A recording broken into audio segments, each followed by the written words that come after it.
Again, my friends, and welcome to Your Life, a program that pays homage to Ralph Edwards' beloved long-running radio and TV show, This Is Your Life, which much of America watched all through the 1950s, sometimes with tears in our eyes.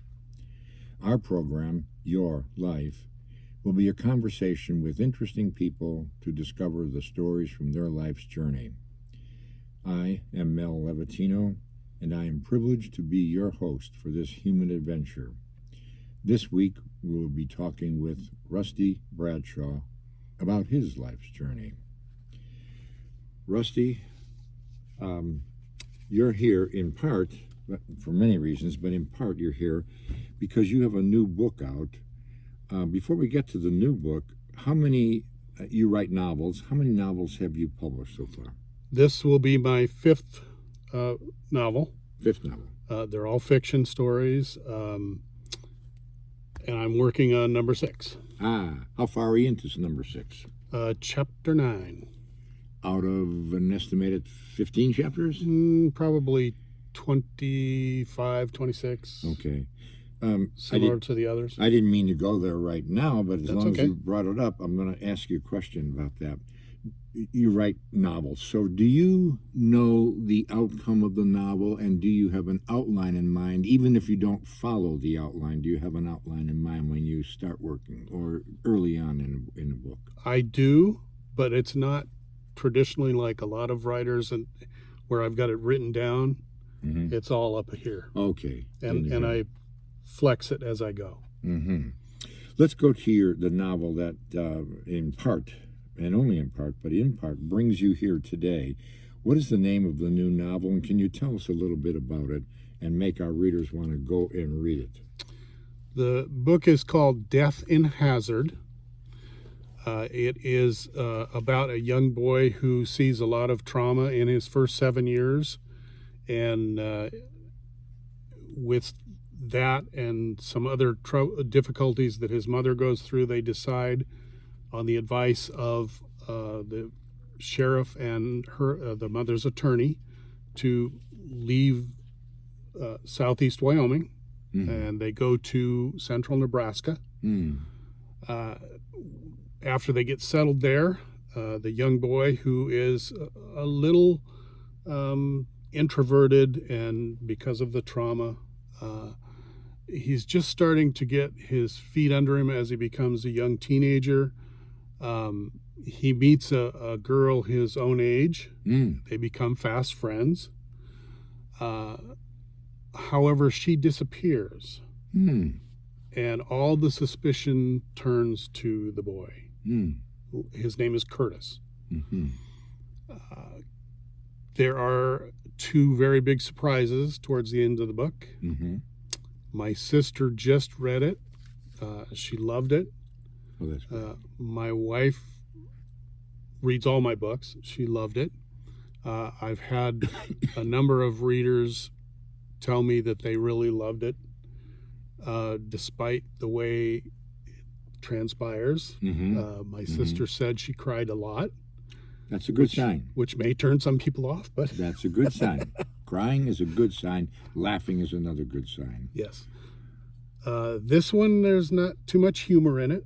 Some of my books, there is some humor, but not so much in this one. It's a kind of an interesting story, but it's got a little sadness to it. Where and how can our listeners buy it? I might as well ask it right now. Since our listeners are sight challenged, that is to say, they may be able to read, but they are sight challenged just the same. Is there a way they can listen to it? And I just add a little note. I've listened to more than 1,000 books since 1980. I remember exactly when. November of 1985, I began listening to books when I had to make a long drive each week. And it has become immensely important to me. Is there a way that our listeners can buy it, and how? Well, there is, of course. And how can they do that? And how can they listen to it if they can? None of my books are audiobooks at this time. Mm-hmm. I've just found it to be cost prohibitive to do that. Mm-hmm. Mm-hmm. However, I've been selling my physical books at the Sun City Farmers Market, and a couple of weeks ago, I had a man stop by the booth, and he's a Sun City resident, and he used to do this kind of recording and distribution, and he wanted me to meet with him, which I have not done yet, but he wanted to see about doing that for my books Mm-hmm. at a Mhm. lesser cost. Mm-hmm. So it's possible that could be something that is available in the future. Mm-hmm. And when that becomes available, if you let us know, we can let our listeners and our audience know. Audiobooks are magnificent. You can be listening to them while you're driving or while you're exercising or just while you're really tired and you just rest in a chair and you're listening. I've done it all three ways, and they are immensely helpful to me. I could not have gotten done all the reading I did if it weren't for them. Can you tell us a little bit about, just right now, for this moment, a little bit about how you became a writer? I want to explore that in more detail after we talk about your life. But how did you become a writer? How old were you when you said, I want to be a writer? Junior high school. Junior high. I've always had a very vivid imagination, and I've wanted to share the things that were in my head with people. Mm-hmm. So I started writing things down when I was in junior high school. In fact, my first 3 books are ones that were started at that time. They've gone through some changes, of course, because times change. And you grow as a writer also. True, very true, because when I got back to them after about 35 years of them sitting around in a box, they seemed very basic and simplistic, and I wanted to make them a little more sophisticated, so they went through some changes. The basic idea stayed the same, but there were some changes. The other books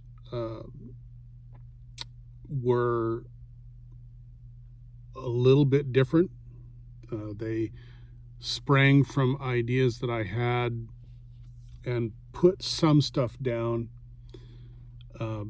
Death and Hazard is the first book I've done totally from scratch without an earlier version. And I might add that Death and Hazard was inspired by the Richard Marx song Hazard. Ah, okay. I've always listened to that song after my wife introduced me to it, and I thought, there's a story that needs to be told here, and I just finally did it. So are you saying that the story grew out of some nugget in that song, or out of the song's whole song? Out of the song as a whole. As a whole. That's where this novel began. The song is the basics, the very, very basics of the story, and I've just fleshed it out. What did you most like when you were writing this particular story? I want to come to the other ones later, but what did you most like about writing this particular novel? That's a hard question to answer. I don't know that there was anything in particular that I liked more than anything else about writing this story. One of the things that I did like is incorporating my home state, Wyoming, into the story. I really loved the fact that I grew up in Wyoming. I haven't been back there since junior college, but I'm very proud to say I grew up there and really enjoyed it. So it's nice to be able to bring some attention to the state. So one of our least populated, or maybe the least populated state in the Union. Am I correct about that? The least populated. The least, yeah, I thought so. I took my kids to Wyoming in 1982, so that's 42 years ago when they were young. And we loved it. We went to, well, we know where we went, the Grand Tetons and Yellowstone National Park. um, let's go back we can come back to the writing and to your other novels in a little bit. Let's go to your growing up. You grew up in Wyoming, and you left when you were how old and why? I grew up in a small town called Du Bois. Oh, yes. It's right in the mountains. Right. Beautiful, beautiful scenery. Mm-hmm. Du Bois was never more than 1,000 people Mm-hmm. in population. Mm-hmm. Most times it was about half that. Mm. Mm. It's a very agricultural based, Mm-hmm. a lot of ranches and Mm-hmm. farms around. At that time, Du Bois has become more of an artistic town now, Mm-hmm. and Mm. more reliant on tourism. Mm. When I grew up there was a big Louisiana Pacific mill, timber mill. Mm-hmm. I have some memories of going to the mill and pulling scrap wood off the conveyor belt before it got into the incinerator Mm-hmm. to haul home for firewood. Mm-hmm. I didn't want to be a mill worker, Mm. and Wyoming being a very less populated state, there's not a whole lot there. Not a lot of choices. Not correct. I wanted to go out and see the world, do different things, and I couldn't do that there. Mm-hmm. And that's why I decided that when I was out of high school, I was going to branch out. Mm-hmm. I spent 2 more years there going to Northwest College in Powell, and then it was off to Oregon. Mm. Another state that has great beauty that I miss. Mm-hmm. Mm-hmm. In fact, one of my books, Gorge Justice, was set in the Columbia Gorge. Mm-hmm. Mm-hmm. It's just that I wanted to do and see more, Mm-hmm. and I have, Mm-hmm. and I have no regrets. Mm-hmm. But I still am very prideful to say that I grew up in Wyoming. I still root for the Cowboys. Go Pokes! In fact, my wife and I went down to the Arizona Bowl this year and had a fantastic time. Mm-hmm. And we're glad they won. Last second field goal. But that's it. I love living in Arizona now. Lots to do and see. Mm-hmm. Nice to be in an area that's not got as much snow. Mm-hmm. I got tired of that, but other than that, How long were you in? How old were you when you left Wyoming? I'm taking it you were about 20 or so. 20, yeah. 20. And how long did you stay in Oregon? I was in Oregon for 26 years. 26 years. You were 46 when you leave there then. And how did you earn your living in Oregon? Newspapers. Newspapers. I've been in newspapers for 42 years. 42 years. You started out as a reporter, I take it, and then became an editor. Well, technically, I've always been an editor of some kind. I started as a sports editor in La Grande for a paper there. And La Grande is in what state? Oregon. In Oregon. Right. Okay. Worked for the Union County Review Recorder. I also worked for the Seaside Signal as a sports editor and the St. Helens Chronicle as a sports editor. And then I went to Milton Freewater to be a managing editor at the paper there. I was there for 6.5 years. Had a little interval where I was out of newspapers for a little bit, then back to a different newspaper in Milton Freewater for another 6.5 years, and another interval out of newspapers for about 2 years, and then the opportunity came up in Arizona in Cave Creek for the Desert Advocate. That was not a great experience, and so I applied at the Independent and eventually got a job as a news editor, and The rest is history, as they say.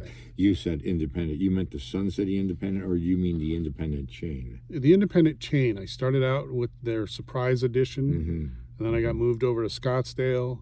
Then I came back to the West Valley and worked for the Peoria edition. Also did some work for the Sun City West edition, and then I got planted in the Sun City edition, and I did that for 15 years, coverage in Sun City. I remember sending in news releases on behalf of Recorded Recreational Reading for the Blind, and you running them word perfect, no changes. I like that. What did you like best about being a reporter / editor for any of the papers? What were the best things you best liked about all of your work as a reporter editor, and maybe in particular with the Sun City Independent? And my next question after that, you can be anticipating it, is what did you not like? What was onerous and disagreeable? But first, what did you like? First and foremost, I really enjoyed working with the people in the communities that I covered. I made a lot of friends, always built a good rapport with my sources, with people in the community.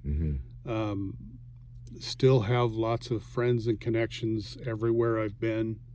Although, Seaside, St. Helens, Milton Freewater, they're so far in the past that some of those connections aren't as strong as they used to be, but still they're there.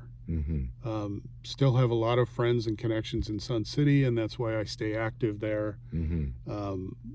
Hugh Duncan asked me to be on the board for the Sun City Community Assistance Network, so I did.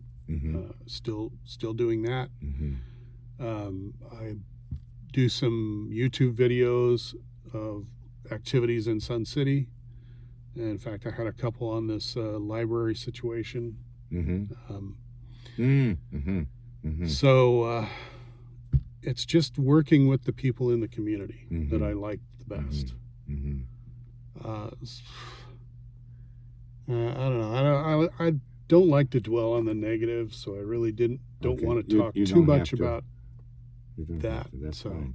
I'm sure a good deal of that is behind. No one could see it, unless, of course, you plant it a little bit here and there in pieces. You're right, but it has to. I'm sure it has to do with working for people who are difficult to work for. Let's just say it that way.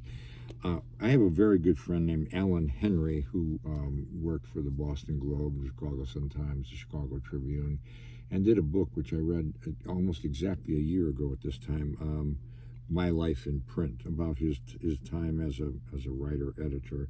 He edited the entire string of Chicago North Shore papers. There were 14 of them.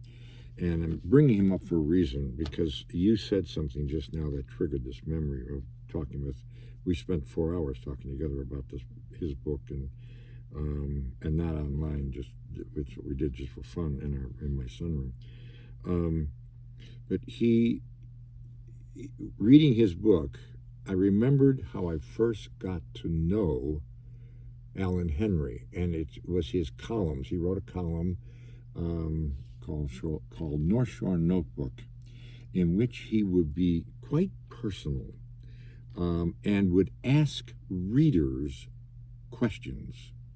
And never forget one of them. He wrote a column, a long column, and he said at the end, "Oh, I should tell you, I have buried 25 errors in here.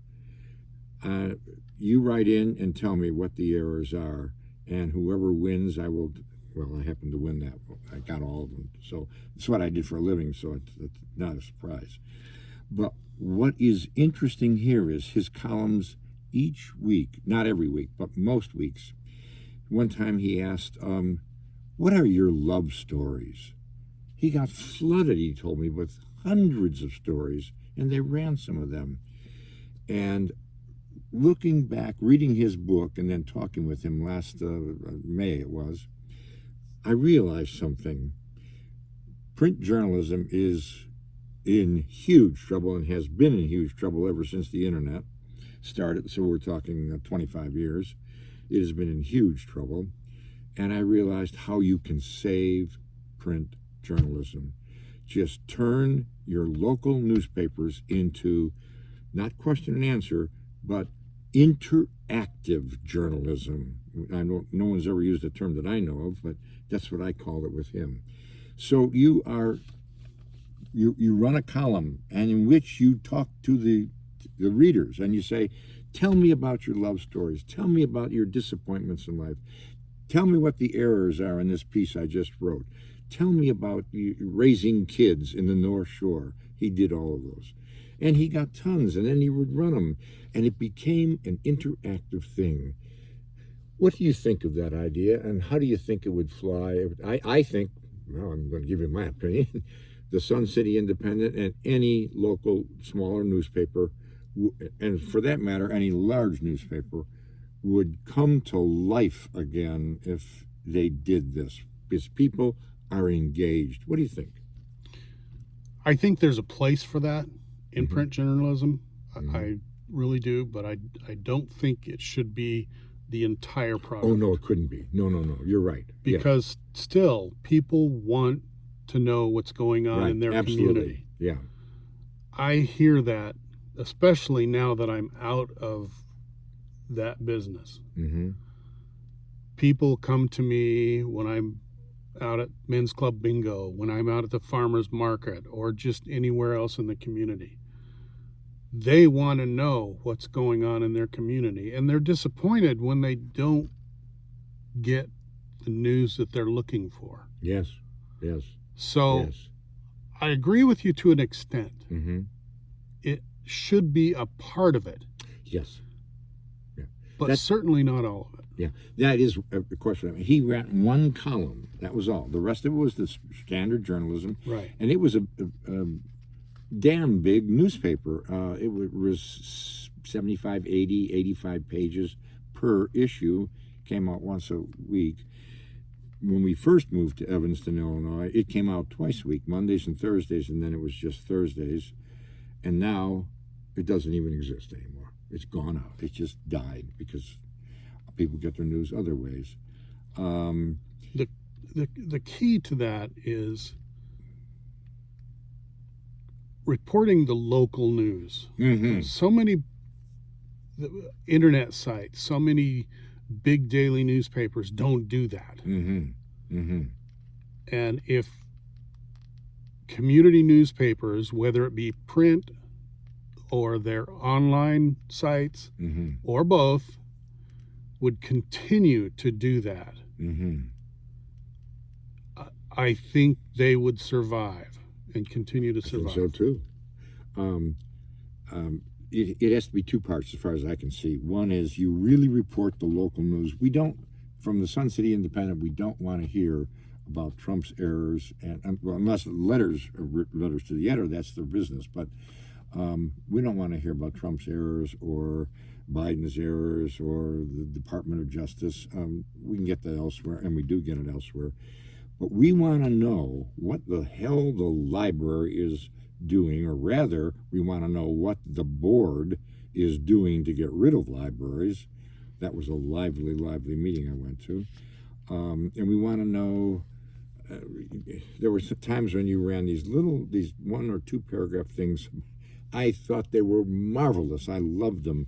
The briefs. No, not the beefs. The little things about replacing. I'm exaggerating now, but replacing the light bulb in the electrician's his workroom. It wasn't that, but it was something close to that. And I remember thinking, I want to see more of that. Do more of that. And then it suddenly stopped, and probably because I called attention to it and people thought I was making fun, but I wasn't. I was enjoying it immensely. So anyhow, you recently ended your career with Sun City Independent, and now you are doing, after many years there, and before that with papers in Oregon. When you look back over your career as a reporter, editor, what is it you most are fond of remembering or telling other people about? What is it? You said what you liked about the job most was relating to the people in the community. This is a slightly different question. Maybe it's the same question. I don't know. I started out as a sports editor, Mm-hmm. doing high school sports. Mm-hmm. That's what I've missed the most. Mm. It's Mm-hmm. what I have missed since coming to Arizona, because the Advocate didn't do much in terms of sports, and neither did the Independent. Mm-hmm. So I really, really enjoyed that part of it, Mm-hmm. very much so. Because I'm a sports guy, for one Mm-hmm. thing, Mm-hmm. and for the other thing, just being around those young people Mm-hmm. and getting to know them and watching them excel in Mm-hmm. what they did. Mm-hmm. Mm-hmm. That's what I miss the most. I know exactly what you're talking about. My oldest son is the head basketball coach, in fact, it's on his shirt, for Loyola Academy, and he puts his heart and soul and an immense number of hours into that job, and they do superbly every year. But you get to watching particular players. This year, I watched one player in particular who, in his high school career, scored over 1,100 points, and superb player, but also a very giving player, a very gentlemanly player. And it was a pleasure to watch him. And when they were in trouble, they're down 2 points, it's 15 seconds left. The play was made so that he would get the ball at the 3-point line and shoot. If he made it, we win the game. If we doesn't make it, well, we had the best shot we could get. And I would watch that. I saw it as a drama being enacted on in a basketball court, but it could be on a football field or a baseball diamond. But it was a drama, a human drama, and I can't wait to see. I have a grandson who was the starting quarterback for his freshman year, sophomore year, his junior year as the varsity quarterback. Now, coming up, he'll be the starting quarterback again for the varsity team of Evanston Township High School. It's a large high school, 3,000. But I love watching the drama and the growth. I think we're talking about the same thing. You're talking about this isn't just sports. These are human stories. Red Smith was, of course, one who could pick up those human stories. Right. And so you missed that with it, but you did get to do some of that when you were in Oregon and some of the papers there. Yes. Yeah. Yes. So what are you doing with your time now besides writing? I know you write every day. Well, tell me about your writing now. Do you write every day? Is it? I try to write every day. Mm-hmm. I've got so many other things going on that I don't always hit that goal. I try to write at least an hour a day. Mm-hmm. And I am starting a 6th book. It's going to be actually based in my hometown in Wyoming. Mm-hmm. It's going to be a murder mystery. Mm-hmm. Mm-hmm. I don't want to reveal too much, but it's basically about a retired cop who returns for his 50th year anniversary or 50-year reunion, and his classmates start getting murdered. This sounds like an absolute winner. You can't miss with this. Yes. Yeah, I think it's going to be a good one. And I'm really enjoying doing it. That's why I'd like to spend a little bit more time each day with it. Yeah. And in addition to that, I'm working with the CAN board. It's not a real demanding volunteer job, but occasionally there are things that need to get done, and we get them done. And my wife and I like to play bingo, and we like the social aspect of that. Mm-hmm. And so we go to the men's club every week. Mm-hmm. And promoting the books, it takes up a lot of time. Mm-hmm. Mm-hmm. I don't have the apparatus that say the traditional publishers have. So I'm doing it basically on my own. A lot of it is social media. I get up in the morning and I get on Facebook and Twitter, and just anything that comes up on my newsfeed on Facebook that isn't family and friends, I'll put a photo and say, hey, if you want to see some great books, go to my website, which, by the way, is www.rustydthewriter.org. And I do the same with Twitter. Anybody who wants to follow me, I follow them back, and then people that haven't been on there or haven't followed before, I'll plug the book. I probably should do more shameless plugs when I'm out and about, but I'm a little bashful about doing that. I don't want to be too pushy with people and push them away, but I should do more.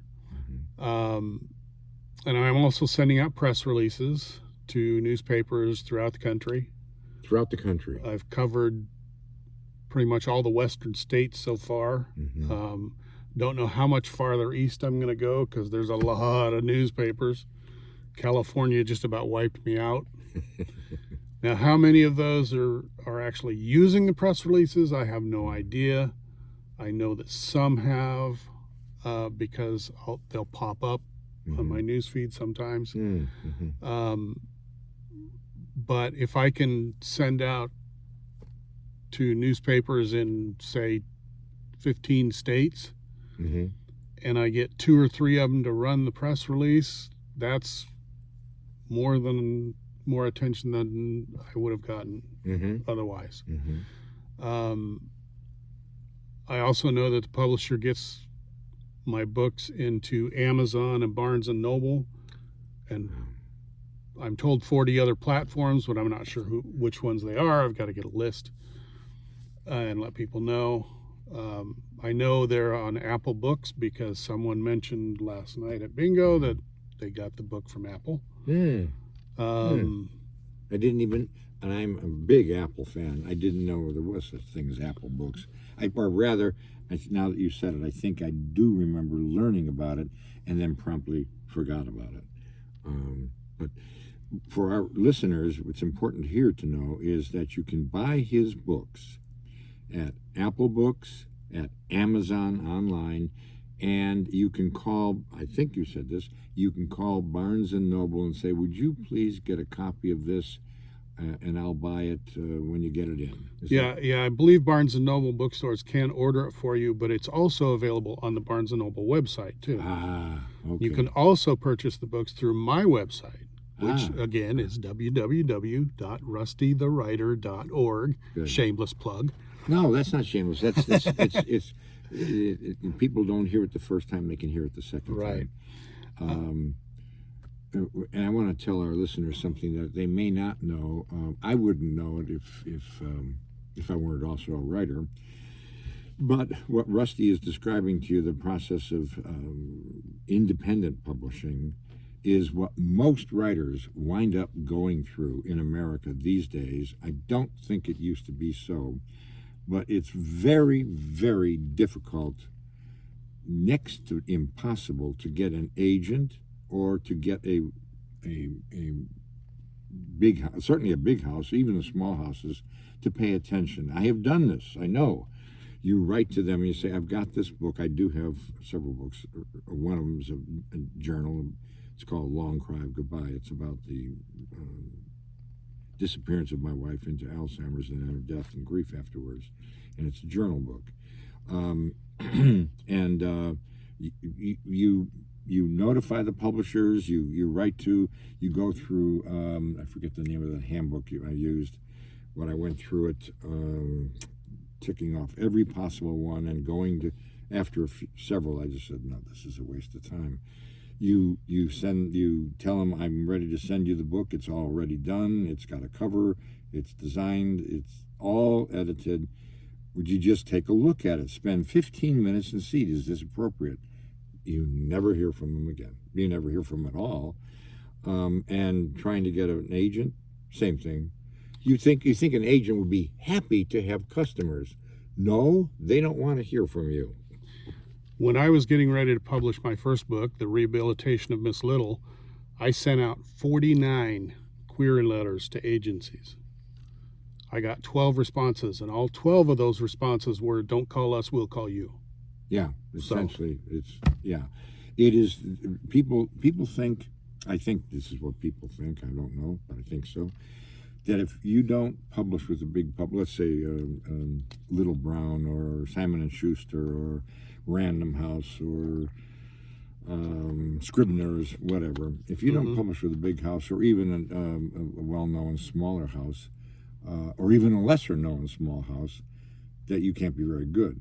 That is not true. Any number of very good writers began this way and got some kind of following, and finally Simon & Schuster says, let's give him a try, and pretty soon it's a huge seller. Doesn't happen all the time, but it does happen. And I know one man who committed suicide over it. The man who wrote what was the book with the dunces, Kingdom of Dunces or something like that. He couldn't get it published, and it was a very funny book. I can't remember the full name of it now, but at any rate, he couldn't get it published. He did everything he could. He committed suicide. His mother got it published a year or two or three or something like that after his death, and it became a bestseller. Right. And it is famous, not just a bestseller. Here I am remembering it, and this all happened 40 years ago, 50 years, I don't know, a long, long time ago. Do you remember the name of that book? I don't. Oh, it's got dunces in the title, and it's a comic novel. Couldn't sell it. His mother somehow connected, and it became a bestseller. Well, you just used a word that means everything. Connected. Yeah. You got to be connected to get much of anything done in this world anymore. And another example of that is I have a book that's already finished that I'd love to publish, but I've already had one publisher that I've worked with already turn it down because it's based on the characters and concepts of a canceled television show. But try to get permission to do that? Oh, no. yeah. I've written to the creator 3 different times explaining the situation. Can I get your permission to do this? No response. Yeah. So. The only way, yes, and I was going to say the only way we could do that is to change the names and change the name of the. But I don't want to. You don't want to because it's important. It's that particular program. Exactly. Yeah.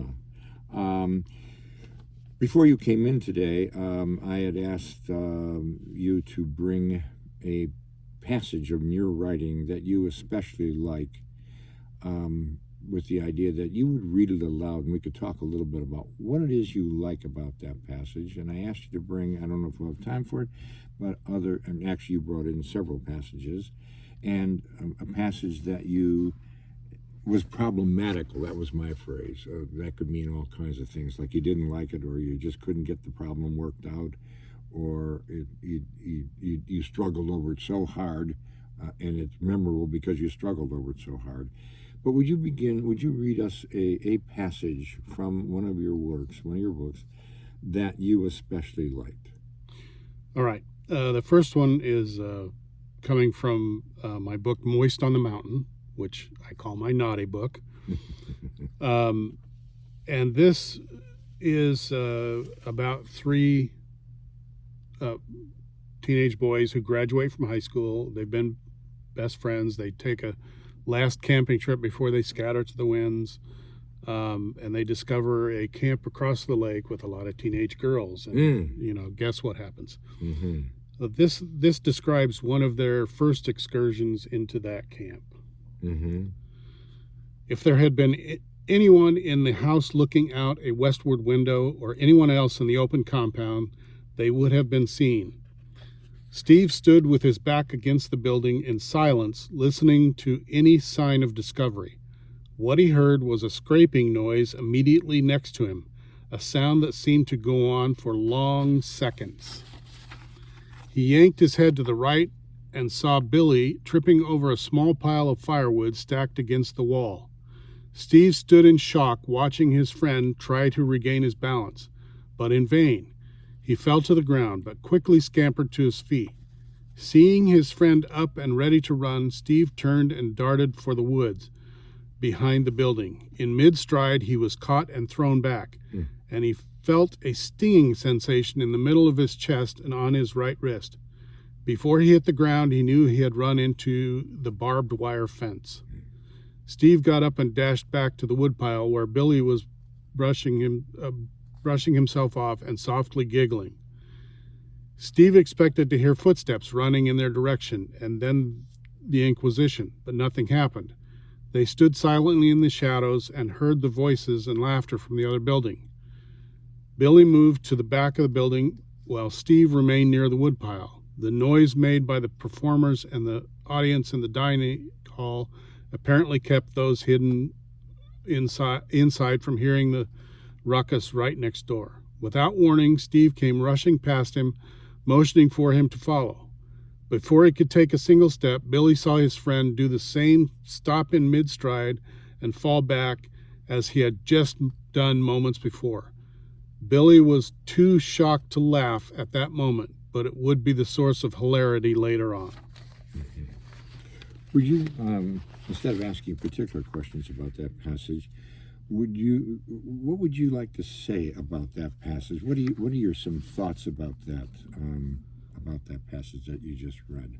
One of the reasons I like that one is because that is something that actually happened. Mm-hmm. I took that from an experience me and two of my friends had during the summer in Du Bois. And it was just kind of a funny moment that I can still picture in my mind of watching my friend run into that fence and get thrown back and then doing the same thing again.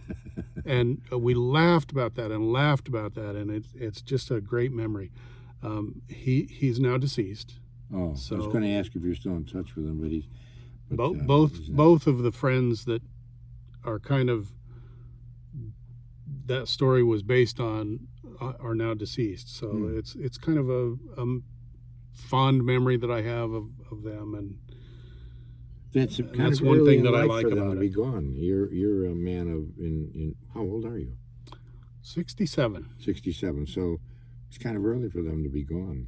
One was killed in a drunk driver collision when he was 20, 19. I think he was 19. And the other one died of various illnesses. I don't know, I think he was in his 40s. And I asked you to bring a or is there anything else you want to say about that passage before we move to a problematical passage? Yeah, I think that covers that one. Okay. And do you have a problematical passage here? I do. Okay. Bear with me, this one's a little longer. Okay. When the boy, and this is from The Rehabilitation of Miss Little. It's about a woman who's been teased and bullied all her life, and she goes to college in another state hoping it will change. It doesn't, but she meets a man who helps bring her self-esteem back. This is describing a situation when she was in high school. One of the things that happened to her that kind of created her self-esteem problems.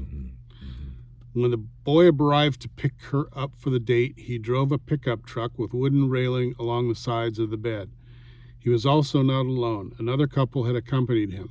It was a double date, and Vicky had not been told. It was cramped in the cab and the truck as they drove to the dance. Few words were exchanged. The other couple, however, whispered to each other and snickered, with some noticeable glances toward Vicky, squished up next to Daniel, her date. When they arrived at the school and entered the decorated auditorium, Vicky was immediately awed at the sight. The auditorium was decked out in an aquatic theme. The decorations seemed lavish. And to shorten this up, I'll just say that eventually she goes to the restroom, and we'll pick that up a little bit here. While sitting in a stall, wiping her cheeks, drenched in tears, she heard several girls enter. They were chattering back and forth, mostly girl talk, but suddenly she heard something that made her pay more attention. "Did you see Daniel bring that pig Vicky Little? What's that all about? Did he break up with Amber?" "Oh, no. They're still together," another girl answered. "He had to bring her to this dance because he lost a bet." So Now, the last line is marvelous. What is it that is for you problematical in that passage? The problematic part of this passage was the first version. When I read it over after it had sat in a box for 30 some odd years, it seemed very unrealistic. And so I had to tart it up a little and make it a little more sophisticated, a little more believable. And a little bit of the first version is in there. That first paragraph I read about the pickup truck with the rails, that was part of the original. But I just kind sounds of very real. Changed it a little bit.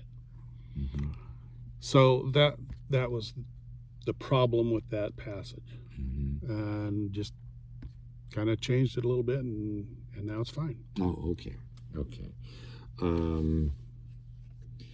Yeah, someone, not just someone, but many people have said writing isn't so much about writing, it's about rewriting. I want to do two things. We're actually at the end of our time, but we're going to go a little over. Who are I'm going to ask you to recap some of what we did already, namely your books and where they can buy them. But before you do that, who are the writers that you most enjoy and maybe another category as well, most admire? They may be the same, they may be different, but any writers that you take particular enjoyment or have taken particular enjoyment in, and writers that you have greatly admired? My favorite author is Craig Johnson. He writes the Longmire series. Okay. And I was drawn to that because it's a Wyoming story. The fictional Wyoming sheriff. I like the way he writes as well. I also enjoy the Tom Clancy stories. Oh, yeah. That are now written by others. Yeah, he's got a whole team of people who write those. And he gives them but I read about this, he gives them a basic plot outline and says, now, write it, and then it goes out under his name. I also enjoy Lee Child's Jack Reacher series. Oh, yeah, famous. I enjoy him so much more now that they had that series on, I think it's Prime. Because the fellow they have playing Jack Reacher in that is much more believable and matches Child's Jack Reacher more than the Tom Cruise movies. So I'm enjoying his books more now because I can picture that character as more believable compared to Tom Cruise.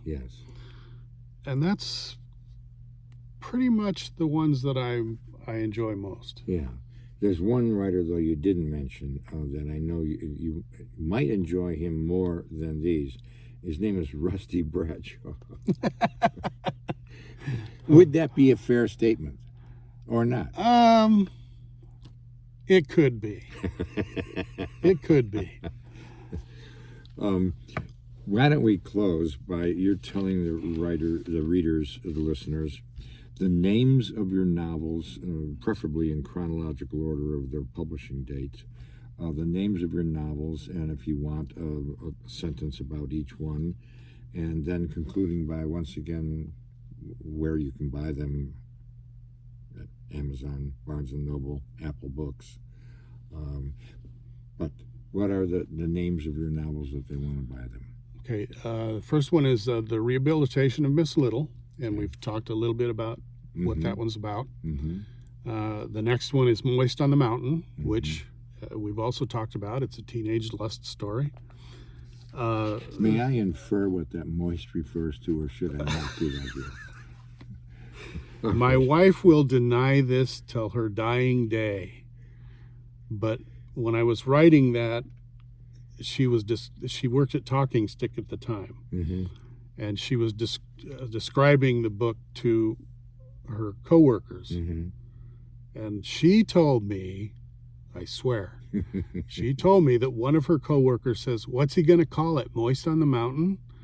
And it just clicked. Ah, for God's sake! Oh, So that's interesting. the next book is Gorge Justice.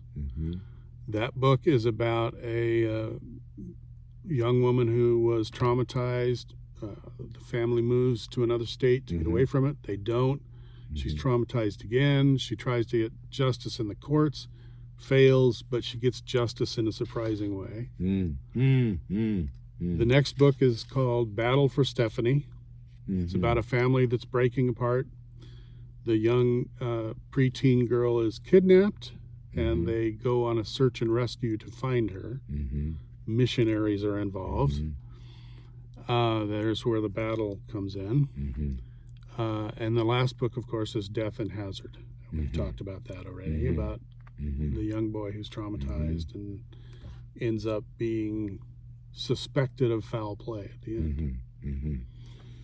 And to repeat for our listeners, all of these books are available through Amazon.com or at Barnes & Noble in the stores, if you call and just ask them to get it, or at Barnes & Noble online. And at about 40 other outlets, and I need to get a list of those. I know Target was on there, Walmart. I know from somebody last night telling me they got it there, Apple. Apple Books, right? That's the other. And you can also get them from my website, www.rustythewriter.org. Great. And we will stop now because we're actually past out of time. That's where the editing comes in, right? I don't think we're going to edit out. We'll just edit out hems and haws. Today we've enjoyed talking with Rusty Bradshaw and hearing about his adventures in this journey called life and his adventures in writing and his novels. Thank you, Rusty, for sharing your life with us today. I am Mel Levatino, and it is my pleasure to host this program. If you have any comments about the program, our guests, or other ideas for the Your Life show, please email or phone our studio. Our email address is rrrb as in Bravo, S as in Sierra, C, T as in Tango, Y, at F as in Foxtrot, A, S as in Sierra, T as in Tango, Q.com. And our telephone voicemail is 623-933-0985. I hope you listeners will be with us again next week when we say to another guest, tell us about your life. Thank you, Rusty, and thank you to our listeners. Thank you for having me. Enjoyed everything.